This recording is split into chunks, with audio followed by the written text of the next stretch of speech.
Welcome to মনোবল global academy, the hub of scientific happiness. মনোবল স্ফূর্ত মনীষীদের জীবন থেকে মানুষের জীবনে বিশ্বনন্দিত লেখক মাইকেল এইচ হার্ট কর্তৃক রচিত তার বিশ্ববিখ্যাত বই বিশ্বের শ্রেষ্ঠ 100 মানুষের জীবনের উপর ধারাবাহিক কন্টেন্ট পরিবেশনা। আপনাদেরকে অভিনন্দন। আজকের পর্বে রয়েছে মহাত্মা গান্ধী, অহিংস আন্দোলনের প্রতীক।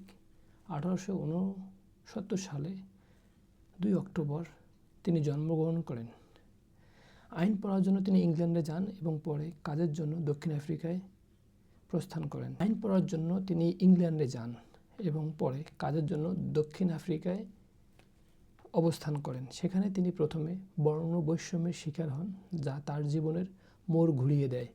তিনি বিশ্বাস করতেন সহিংসতা নয়, বরং অহিংস ও সত্যের মাধ্যমে অন্যায়ের বিরুদ্ধে লড়া সম্ভব।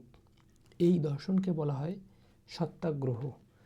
1915 সালে আহমেদাবাদের কাছে কোসরার নামে এক জায়গায় সত্যাগ্রহ আশ্রম প্রতিষ্ঠা করেন তিনি, এবং তার অন্যান্য অবদানগুলো হলো অহিংস আন্দোলন, দরিদ্র এবং সুবিধা বঞ্চিতদের জন্য সুরক্ষা এবং সব মানুষকে সমান মর্যাদা দেয়া, নারী ক্ষমতায়ন, গ্রামীণ উন্নয়ন এবং স্বনির্ভরতার জন্য কাজ করা, খাদি আন্দোলন গড়ে তোলা, শিক্ষা এবং মানবিক চরিত্র গঠনের জন্য কাজ করা, স্বাধীনতা ও ন্যায়ের মাধ্যমে সামাজিক সমতা পুনর্গঠন করা। তার অন্যান্য উল্লেখযোগ্য অবদান এবং আন্দোলন হলো non cooperation movement, salt March.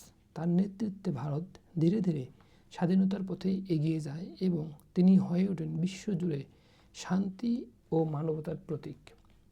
অস্ত্র ছাড়াই একটি জাতিকে স্বাধীনতার পথে নিয়ে যাওয়া এই অসম্ভব কাজটি করেছেন মহাত্মা গান্ধী। ব্যক্তিগত জীবনে মহাত্মা গান্ধী নিরামিষ বুঝেছিলেন। সবাইকে অনেক ধন্যবাদ।